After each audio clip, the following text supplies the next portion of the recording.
তোমরা উন্নীত হতে পারি। আজকে শুরু করবো আরেকটা গ্যাসের বিষয়ে। আমরা তাহলে সেই একটা গ্যাসের বিষয়ে এসে পৌঁছই। তাহলে দেখো আমরা শুরু করি আজকে নাইট্রোজেন। আমাদের নাইট্রোজেন আজকে আমরা শুরু করি আরেকটা গ্যাস নাইট্রোজেন। সেই গ্যাসটা আমাদের প্রকৃতিতে বিশেষ পরিমাণে রয়েছে, পরিবেশেই রয়েছে, আমরা তার মধ্যেই এখনো বাস করছি এই মুহূর্তে। নাইট্রোজেনের পরিমাণ বেশি, কিন্তু সেই নাইট্রোজেন সেখান থেকে সহজে সংগ্রহ করা যাচ্ছে না, মানে যদি আমরা কাজ করতে পারি। তাহলে নাইট্রোজেন পরীক্ষাগারে আবার প্রস্তুত করতে গেলে কিরকম করতে হবে? সহজে যদি সেখান থেকে নিতে পারা যেত পরিবেশ থেকে চট করে, তাহলে আর প্রস্তুতটা মনে হয় করতে দরকার হতো না। বিশুদ্ধ যদি পাওয়া যেত, কিন্তু যেহেতু এটা মিশ্রিত ভাবে রয়েছে, তাকে সহজে পাওয়াটাও সহজ, মানে সহজলভ্যও নয়। এখন নাইট্রোজেনের পরীক্ষাগার প্রস্তুতি। তাহলে নাইট্রোজেন পরীক্ষাগার প্রস্তুতিতে আমাদের রাসায়নিক দ্রব্য কি লাগবে? আমরা যেমনটা আগেও পড়েছি যে কোনো একটা গ্যাস প্রস্তুতির ক্ষেত্রে, আর এখনো সেই রকম একটা আবারও দেখতে এসেছি। কি রাসায়নিক কি কি দ্রব্য লাগবে? সোডিয়াম নাইট্রাইট NaNO2, চাই অ্যামোনিয়াম ক্লোরাইড NH4Cl। এই দুটো জিনিস চাই। এখন আমাদের কিছু কিছু প্রশ্ন এর সঙ্গে সঙ্গে আসে, সেই প্রশ্নগুলো এর সঙ্গে সঙ্গে আমরা করে নিতে চাইব। প্রয়োজনীয় রাসায়নিক দ্রব্য আমাদের দুটো জিনিস, একটা নিয়েছি সোডিয়াম নাইট্রাইট আর অ্যামোনিয়াম ক্লোরাইড। সোডিয়াম নাইট্রাইট এবং অ্যামোনিয়াম ক্লোরাইড এদেরকে কিরকম করে নিতে হবে? তাহলে প্রয়োজনীয় রাসায়নিক দ্রব্য চাই, প্রয়োজনীয় যন্ত্রপাতি, বিক্রিয়ার শর্ত, সজ্জা রীতি, তারপরে গ্যাসটার সংগ্রহ এবং সতর্ক। কিরকম ভাবে কি কি যন্ত্রপাতি লাগবে এবং কিভাবে জিনিসটা নিতে হবে, একবার এক নজরে ছবিটা দেখে বলবার চেষ্টা করছি কিরকম জিনিসপত্র নেওয়া হয়েছে, কোথায় নেওয়া হয়েছে। যন্ত্রপাতির মধ্যে গোলতল ফ্লাস্ক ল্যাম্প স্ট্যান্ডে আটকানো আছে, ট্রিপড স্ট্যান্ডের উপরে এই গোলতল ফ্লাস্কটা রাখা রয়েছে। দীর্ঘ নাল ফানেল রয়েছে, সেই ফানেলটা এই সোডিয়াম নাইট্রাইট এবং অ্যামোনিয়াম ক্লোরাইডের যে মিশ্রণ তার মধ্যে ডুবিয়ে রাখা রয়েছে। ডান দিকে একটা নির্গম নল রয়েছে, সেই নির্গম নলটা এই দিক থেকে গিয়ে গ্যাস দ্রোণীর সঙ্গে যুক্ত আছে। গ্যাস দ্রোণীর উপরে জল একটা পূর্ণ, গ্যাস যা রয়েছে সেটা উল্টানো। আমাদের সোডিয়াম নাইট্রাইট এবং অ্যামোনিয়াম ক্লোরাইডের মিশ্রণকে উত্তাপ দেওয়া হবে এবং তার থেকে গ্যাসটা পাওয়া যাবে, সেটাই দেখানো হয়েছে। প্রশ্ন আসছে যে নাইট্রোজেন, সোডিয়াম নাইট্রাইটকে শুধু যদি উত্তাপ, মানে বা এমন কোনো একটা যদি যৌগ নেওয়া হতো যেটা নাইট্রোজেনকে সহজেই উত্তাপ দিলে পাওয়া যেত, তাহলে সেটাও করা যেতে পারত। অ্যামোনিয়াম নাইট্রাইটের ঘন জলীয় দ্রবণকে উত্তপ্ত করলেই নাইট্রোজেন গ্যাসটা পাওয়া যাবে। অ্যামোনিয়াম নাইট্রাইট, সোডিয়াম নাইট্রাইট নিয়েছি, তার জায়গায় যদি অ্যামোনিয়াম নাইট্রাইট নেওয়া হতো তাহলে সহজেই নাইট্রোজেন গ্যাস পাওয়া যেত। তাহলে আমাদের অ্যামোনিয়াম নাইট্রাইট না নিয়ে সোডিয়াম নাইট্রাইট এবং অ্যামোনিয়াম ক্লোরাইডের মিশ্রণ কেন নিয়েছি, এই প্রশ্নটা আমাদের থেকে থাকে। অ্যামোনিয়াম নাইট্রাইটের জলীয় দ্রবণকে উত্তপ্ত করলেই নাইট্রোজেন গ্যাসটা পাওয়া যেত, কিন্তু এক্ষেত্রে বিশেষ বিষয় রয়েছে। কি সেটা হচ্ছে অ্যামোনিয়াম নাইট্রাইট NH4NO2 একটা দূষিত যৌগ, ভেঙে যায় চট করে, এবং চট করে যদি ভেঙে যায় দ্রুত গতিতে নাইট্রোজেনের বিয়োজনটা দ্রুত গতিতে হওয়ার সময় বিয়োজন হয়, নাইট্রোজেন পাওয়া যায় বটে কিন্তু বিস্ফোরণ হওয়ার সম্ভাবনা। সেই জন্য এই অ্যামোনিয়াম নাইট্রাইটকে সরাসরি তাপ দেওয়া হয় না। অ্যামোনিয়াম নাইট্রাইট নেওয়া হলো এবং সরাসরি তাপ দেওয়া হলো না, তার জায়গায় একটু বিক্রিয়া পদ্ধতিটা একটু অন্য নেওয়া হয়েছে। সেখানে সোডিয়াম নাইট্রাইট এবং অ্যামোনিয়াম ক্লোরাইড নেওয়া হয়েছে, কারণ বিক্রিয়ার শর্ততে আমরা সেটা আসছি।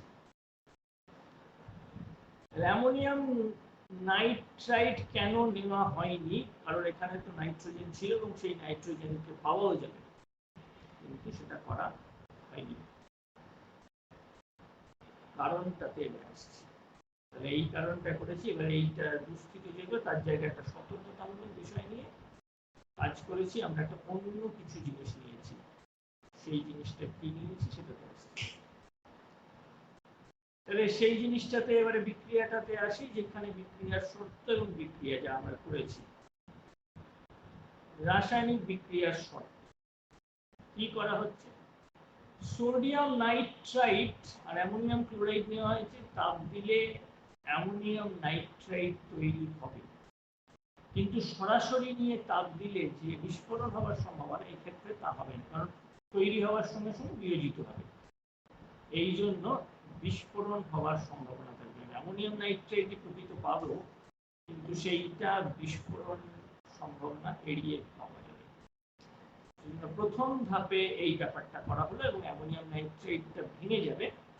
বিক্রিয়াটা আমরা শুধু বিক্রিয়াটা লিখে রাখলেই বুঝতে পারবে, পরে মনেও থাকবে। বিক্রিয়া এইভাবে লেখা হলো। নাম, রাসায়নিক পদার্থের নাম, সংকেত সব তৈরি হয়ে নাও। এই জিনিস চট করে তৈরি থাকলে যে কোনো সময় লিখতে সুবিধা।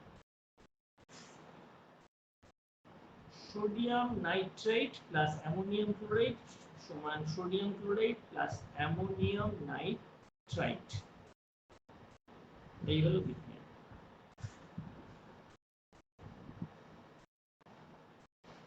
তাহলে পরীক্ষা পদ্ধতি এইরকম ছিল, আরেকবার দেখে নিলাম। প্রস্তুতিতে এইরকম করা হচ্ছে। বিক্রিয়ার দ্বিতীয় ধাপ, বিক্রিয়ার দ্বিতীয় ধাপে এই হচ্ছে বিক্রিয়া।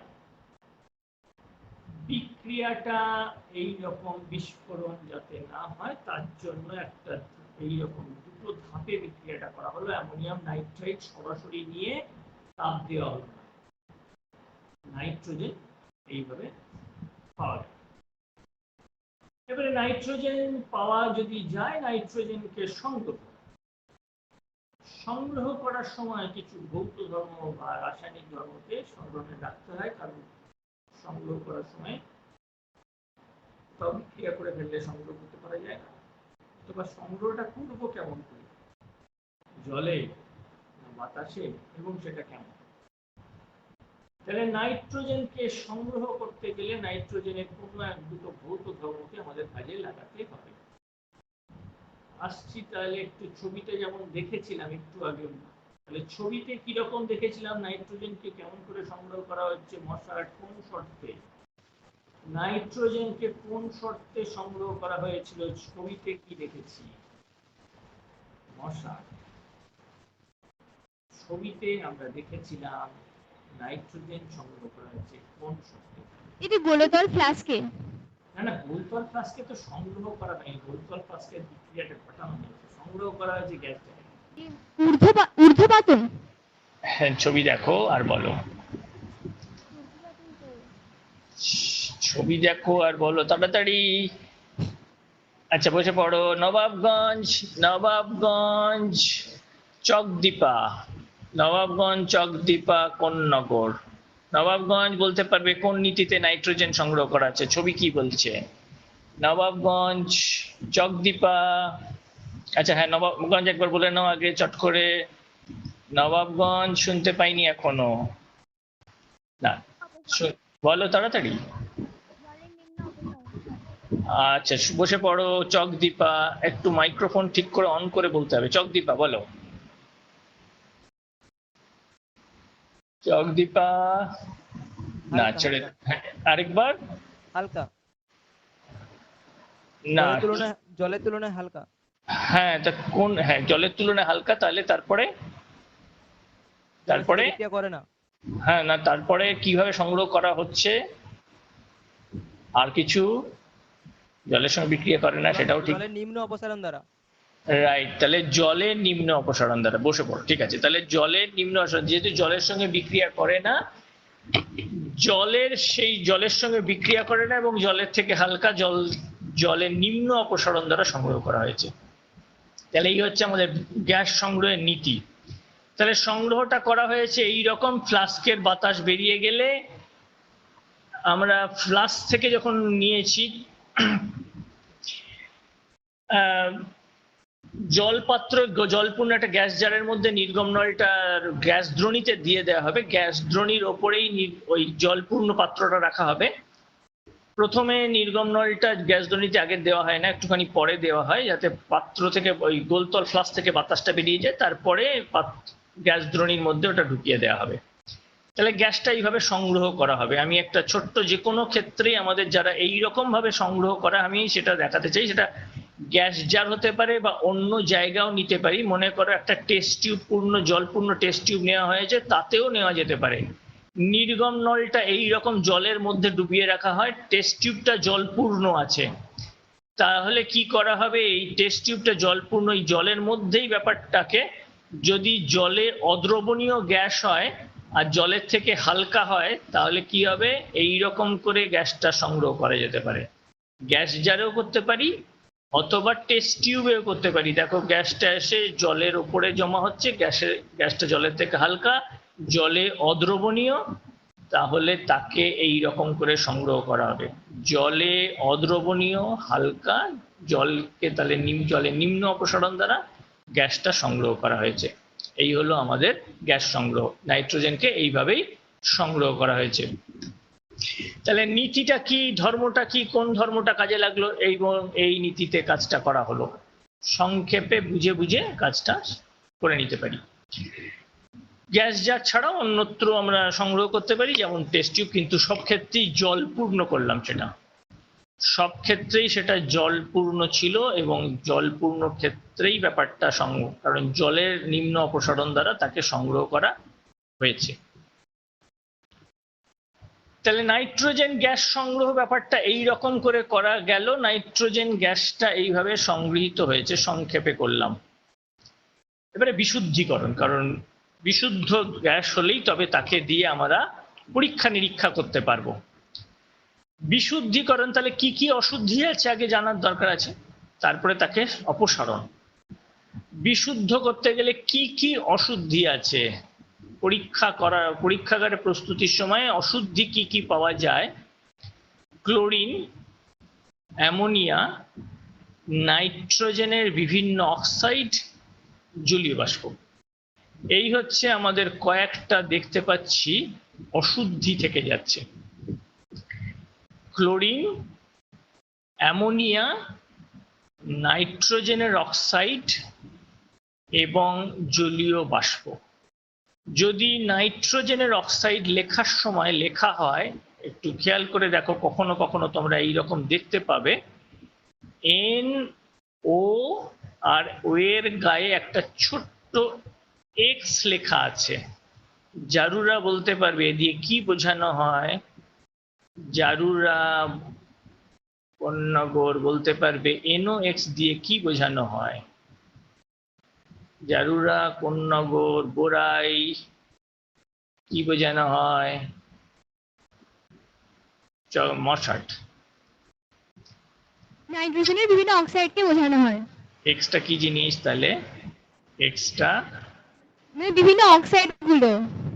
এক্সটা তাহলে কি বোঝাবে, নাইট্রোজেনের অক্সাইড, এই কথাটা ঠিক আছে, এক্সটা দিয়ে তাহলে কি বোঝাই একটু। আচ্ছা, বাঁদিকে, তোমার বাঁদিকের জনকে দাও।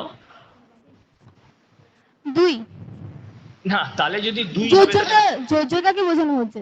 হ্যাঁ, না এখানে যোজ্যতা, নাইট্রোজেনের কোন যোজ্যতাটা এখানে হবে সেইটা বোঝানো হবে, তখন বসে পড়ো। তা নাহলে, কারণ নাইট্রোজেনের যোজ্যতা ভিন্ন ভিন্ন হতে পারে, বসে পড়ো সবাই।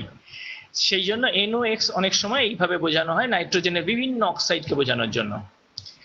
এখন এবারে এক একটা করে সরানোর কিছু উপায়, দুই একটা যদি উপায় জানতে পারি। প্রথম, ক্লোরিন সরানোর উপায়, গাঢ় কস্টিক সোডা দ্রবণের মধ্যে দিয়ে পাঠিয়ে দেওয়া হয়েছে।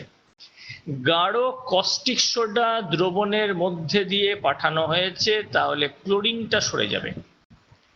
তাহলে এইরকম যদি পাঠাতে হয়, কিরকম পাঠানোর একটা ব্যবস্থা দেখতে যাচ্ছি। কিরকম ভাবে পাঠানো যায়, কোনো একটা বিশুদ্ধিকরণ, কত রকম ভাবে বিশুদ্ধিকরণের উপায় আছে, তার মধ্যে একটি উপায় আমরা দেখতে এসেছি। দেখো, এই রকম সব বিশুদ্ধিকরণের সব উপায় আছে, সামনে দেখা যাচ্ছে কিনা দেখো। বিশুদ্ধিকরণ কিরকম করে, এই হচ্ছে বিশুদ্ধিকরণ, কিরকম পাঠিয়ে দেওয়া হচ্ছে, তার মধ্যে দিয়ে একটার মধ্যে দিয়ে চলে গিয়ে অন্য জায়গায় চলে যাচ্ছে। তাহলে এইরকম বিভিন্ন ধরনের জিনিস পাঠিয়ে দেওয়া হয় একটার মধ্যে দিয়ে, পরে আবার তার থেকে সংগ্রহ করে নেওয়া হয়। বিশুদ্ধিকরণে এরকম সব ধাপ আছে। প্রথম, ক্লোরিন সরিয়ে ফেলা হলো, ক্লোরিন সরিয়ে ফেলা হলো এইরকম করে গাঢ় কস্টিক সোডা দ্রবণের মধ্যে। সংকেত, কস্টিক সোডা নিশ্চয়ই নিজে নিজে পারবে, আর না জিজ্ঞেস করছি না, আশা করি নিজে নিজে এটা করতে হবে। ঘন সালফিউরিক অ্যাসিড, সালফিউরিক অ্যাসিডের মধ্যে দিয়ে পাঠালে জলীয় বাষ্প অ্যামোনিয়া চলে যাবে। অ্যামোনিয়া পড়ার সময় করেছিলে ঘন সালফিউরিক অ্যাসিড কেন ব্যবহার করা যায় না। ঘন সালফিউরিক অ্যাসিড জলীয় বাষ্প সংগ্রহ করে নিতে পারে, কিন্তু অ্যামোনিয়ার সময় ব্যবহার করা হয়নি, কারণ অ্যামোনিয়ার সঙ্গে সে বিক্রিয়া করে সালফেট লবণ তৈরি করে। এখানে দেখো সেই কাজটাকে আবার অ্যামোনিয়াকে সরানোর জন্য সেই কাজটা ব্যবহার করা যেতে পারে। তাহলে ঘন সালফিউরিক অ্যাসিড অ্যামোনিয়া এবং জলীয় বাষ্পকে সরিয়ে ফেলেছে। অ্যামোনিয়া এবং জলীয় বাষ্পকে সরিয়ে ফেলেছে ঘন সালফিউরিক অ্যাসিড। তাহলে প্রায় আমাদের কয়েকজন চলে গেল, নাইট্রোজেনের অক্সাইডগুলো রয়ে গেল।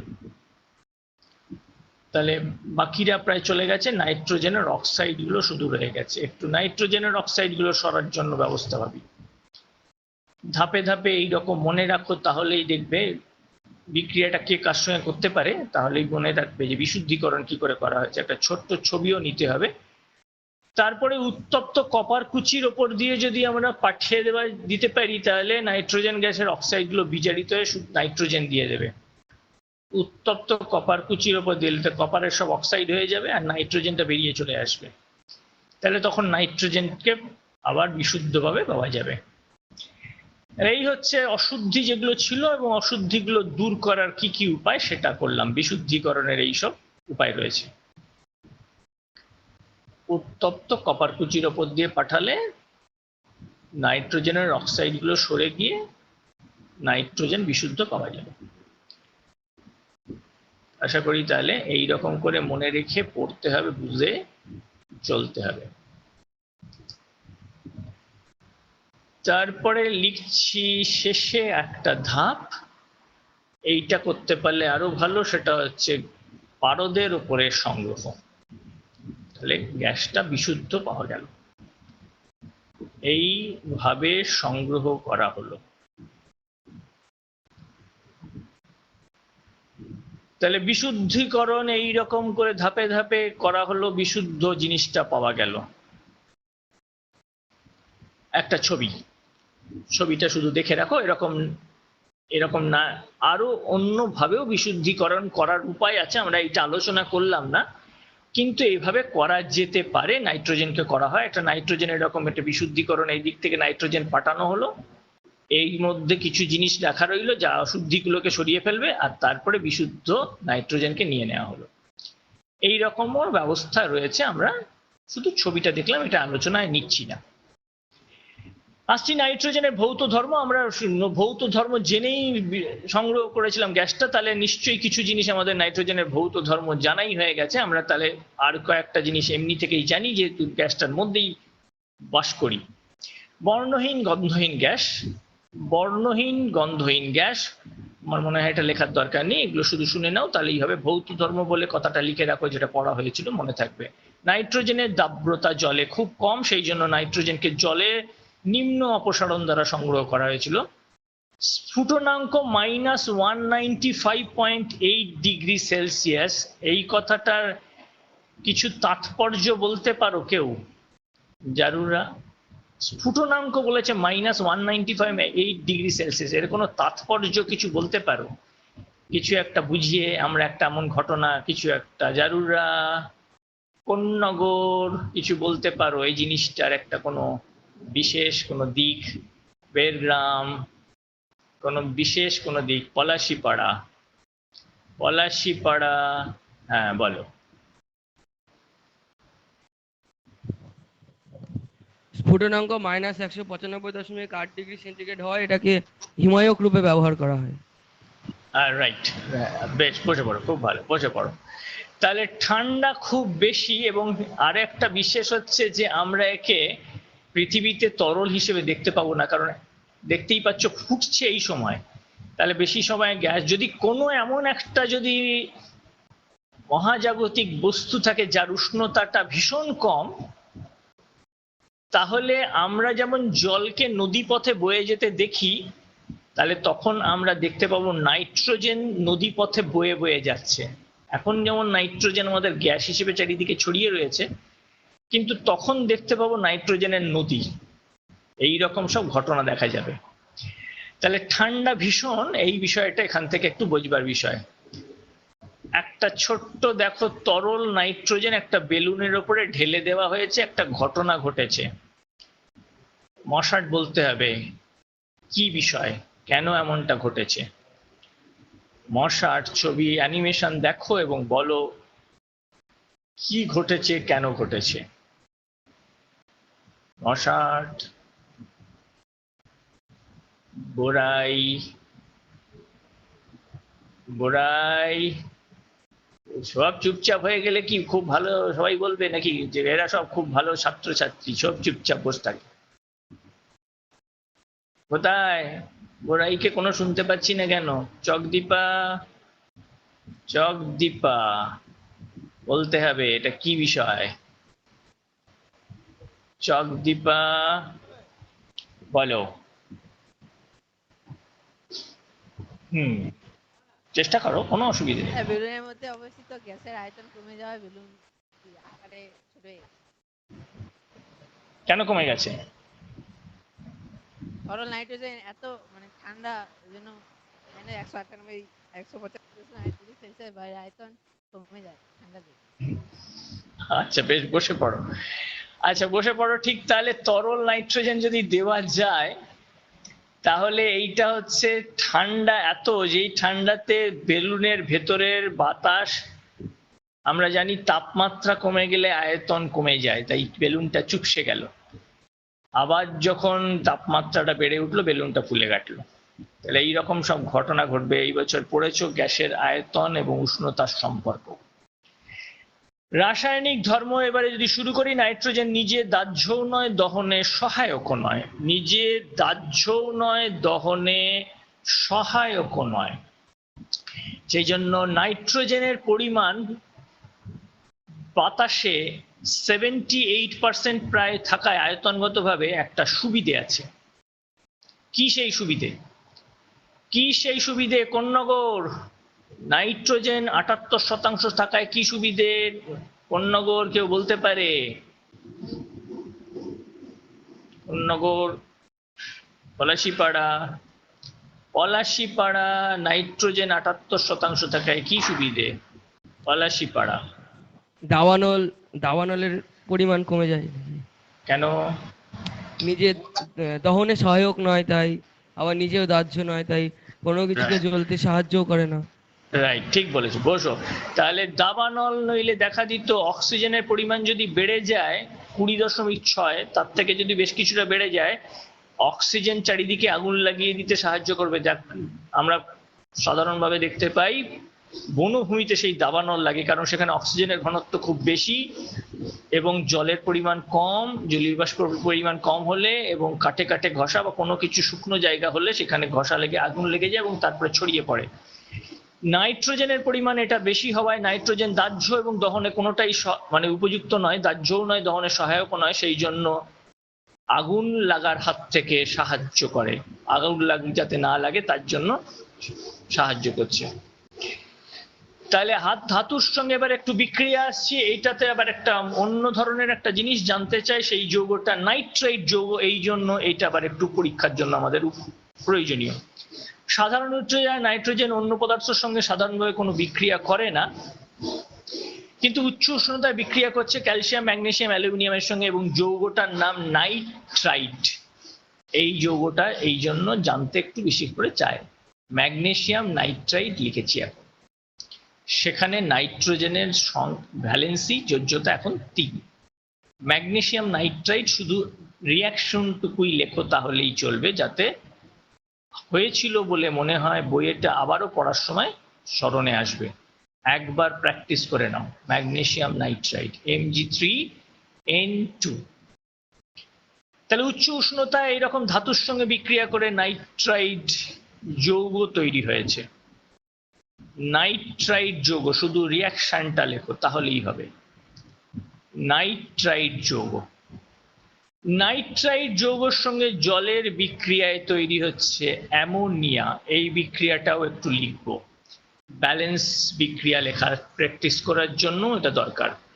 ম্যাগনেসিয়াম নাইট্রাইট জলের সঙ্গে বিক্রিয়া করে অ্যামোনিয়া দিয়েছে NH3 আর ম্যাগনেসিয়াম হাইড্রোক্সাইড। ব্যালেন্স করেছি বিক্রিয়াটা, ব্যালেন্স বিক্রিয়াতে ঠিক না থাকলে তোমার আমাকে সাহায্য করবে। তাহলে এই হচ্ছে ম্যাগনেসিয়াম নাইট্রাইট, তখন অ্যামোনিয়া পাওয়া যায়, এটাও আর একটা বিক্রিয়াটা জানার দরকার আছে। রিয়াকশনটা দেখে নাও, ব্যালেন্স ঠিক আছে কিনা দেখে নিও, না হলে আমাকে জানিয়ে দিও।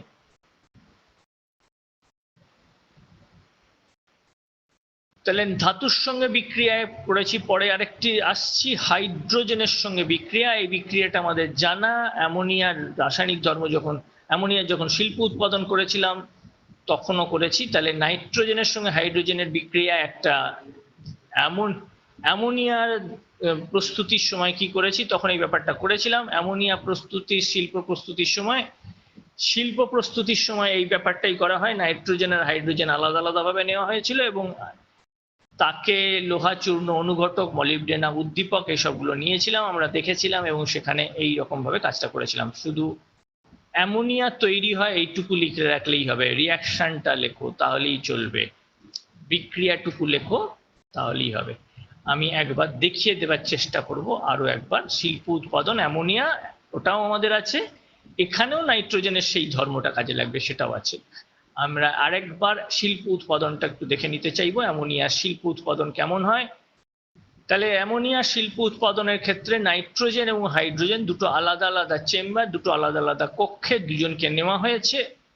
তারপরে তাদেরকে পাঠিয়ে দেওয়া হচ্ছে একটা মিশ্রণ কক্ষ, এর নাম মিশ্রণ কক্ষ।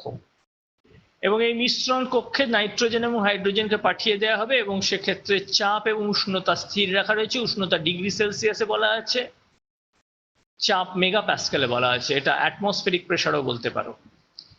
ছোট ছোট প্রশ্ন আসছে, বায়ুমণ্ডলীয় চাপের একক, সঠিক উত্তর বাছাই করতে দিচ্ছে, বলা আছে হয়তো অ্যাটমসফিয়ার, তারপরে বলা হয়েছে ডিগ্রি সেলসিয়াস, ডিগ্রি ফারেনহাইট বা আরো কিছু জুল, অনেক কিছু বলা আছে, তোমাকে চিনে নিতে হবে, অথবা মেগা প্যাসকেল বলা আছে, কোনটা ঠিক বলে নিতে হবে। তাহলে মিশ্রণ কক্ষতে নেওয়া হয়েছে নির্দিষ্ট চাপ এবং উষ্ণতায়, তারপরে তাকে পাঠানো হচ্ছে বিক্রিয়া কক্ষে লোহার তারজালির মধ্যে এবং সেখানে উদ্দীপক, মলিবডেনাম এর অন্যান্য সব রয়েছে। তারপরে বিক্রিয়া হয়েছে, বিক্রিয়ার পরে অ্যামোনিয়া পাওয়া গেছে এবং অ্যামোনিয়াকে সংগ্রহ করা হয়েছে শিল্প কারখানায় ঠান্ডা করে। তাহলে -35 ডিগ্রি সেলসিয়াসে ঠান্ডা করে এটা সংগ্রহ করা হয়েছে এবং অ্যামোনিয়া লাইকার অ্যামোনিয়া রূপে পাঠানোর ব্যবস্থা রয়েছে। এই হচ্ছে নাইট্রোজেনের সঙ্গে হাইড্রোজেনের বিক্রিয়া, অ্যামোনিয়া পাওয়ার ব্যাপার। অক্সিজেনের সঙ্গে যদি বিক্রিয়া করে তাহলে কি হবে, এবং এক্ষেত্রে তড়িৎস্ফুলিঙ্গ পাঠাতে হবে, উচ্চ উষ্ণতাও চাই এবং এই উষ্ণতাতেই তবেই সেই নাইট্রিক অক্সাইডটা তৈরি হবে, আমাদের সেই নাইট্রিক অক্সাইড। এবং একটা নাইট্রিক অক্সাইডের স্পেস ফিলিং মডেল বা স্থান পূরক মডেল ডান দিকে দেওয়া রয়েছে। আমরা মডেল মাঝে মাঝে করেছি, আরো একবার একটা মডেল এসেছি, নাম space filling model. Space filling model আর বল অ্যান্ড স্টিক মডেল পার্থক্য কি জারুরা? স্পেস ফিলিং মডেল আর বল অ্যান্ড স্টিক মডেল পার্থক্য কি জারুরাতে, বেরগ্রামে, চকদীপাতে, পলাশিপাড়াতে দুটোর পার্থক্য? বল অ্যান্ড স্টিক মডেল সমযোজী যৌগের ক্ষেত্রে গঠন করা হয়, আর স্পেস ফিলিং মডেলটা আয়নীয় যৌগের ক্ষেত্রে গঠন করা হয়। না দেখো, এখানে তুমি আয়নীয় যৌগ বলবে কি করে? দুটোর মধ্যে তফাৎ হচ্ছে যে মাঝখানে কোনো ফাঁক নেই। স্পেস ফিলিং মানে স্থান পূরক, লাঠি দিয়ে স্থানটা নির্মাণ করা হয়নি। বেশ, বসে পড়ো, দুটোই সমযোজী ক্ষেত্রে করা যেতে পারে, কোনো অসুবিধা নেই। একই যৌগকে স্পেস ফিলিং মডেলেও করে, আবার বল অ্যান্ড স্টিক মডেলেও করে। স্থান পূরক মডেলের ক্ষেত্রে কোনো মাঝখানে স্থানটা দেখাবার দরকার পড়েনি, এই হচ্ছে বিশেষত্ব। তাহলে নাইট্রিক অক্সাইড এইরকম ভাবে, এবং নাইট্রোজেন অক্সিজেনের সঙ্গে সাধারণভাবে বিক্রিয়া করে না বলে পরিবেশে নাইট্রোজেনকে আমরা পাচ্ছি বিশেষ পরিমাণে। যখন খুব বিদ্যুৎ স্ফুলিঙ্গ হয় তখনই এটা নাইট্রিক অক্সাইড কিছু সামান্য হতে পারে। তারপরে তোমরা পড়েছো নাইট্রাস অ্যাসিড, নাইট্রিক অ্যাসিড ইত্যাদি হতে পারে, যেটা কিনা মাটিতে এসে পৌঁছলে মাটিতে নাইট্রাইট বা নাইট্রেট লবণ তৈরি করতে পারে, যেগুলো উদ্ভিদের পুষ্টিতে কাজে লাগে। তাহলে এই হচ্ছে আমাদের নাইট্রোজেনের কয়েকটা রাসায়নিক ধর্ম।